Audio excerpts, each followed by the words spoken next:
Hello friends welcome back to my channel Ruby's cooking style. आज मु आपण मानक पई नहीं आसी गोटे सुपर टेस्टी हेल्दी रेसिपी जार ना हेउची ताଳ गुलगुला।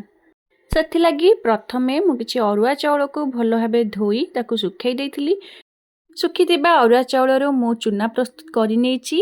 ତାଳକୁ ଭଲ ଭାବେ ସଫା କରି ସେଥିରୁ ମୁଁ ତାଳ ମଣ୍ଡ ପ୍ରସ୍ତୁତ କରି ଦେଇଛି।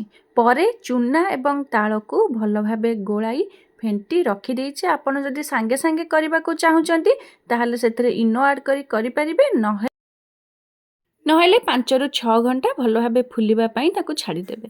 ପରେ ସେଥିରେ ମୁଁ ଚିନି, ପାନ ମଧୁରୀ, ନଡ଼ିଆ କୋରା ଇତ୍ୟାଦି ଦେଇ ଭଲ ଭାବେ ଗୋଳାଇ ଦେଇଛି। କଡ଼େଇରେ ତେଲ ବସାଇ ତେଲ ଭଲ ଭାବେ ଗରମ ହେଇସାରିବା ପରେ ଏହିପରି ଭାବେ ଗୋଟେ ଗୋଟେ କରି ସେଥିରୁ ଦେବେ ଏବଂ ଭଲ ଭାବେ ଦୁଇପଟ ସାଇଡ୍ରୁ ଏପଟ ସେପଟ କରି ଭଲ ଭାବେ ଛାଣିବେ, ଯେପରି ସେ ଭିତରୁ ସିଝିବ ଏବଂ ଏହିଭଳି ଭାବେ କଲର୍ ହେବ। ତାଳ ଗୁଲଗୁଲା ଆମର ଭଲ ଭାବେ ରେଡ଼ି ହେଇଯାଇଛି। ଆପଣମାନେ ଏହି ରେସିପି ଯଦି କେବେ କରିନାହାନ୍ତି ତାହେଲେ ଥରେ ନିଶ୍ଚିତ ଟ୍ରାଏ କରିବେ ଆଉ କିପରି ଲାଗିଲା କମେଣ୍ଟରେ ଜଣାଇବେ।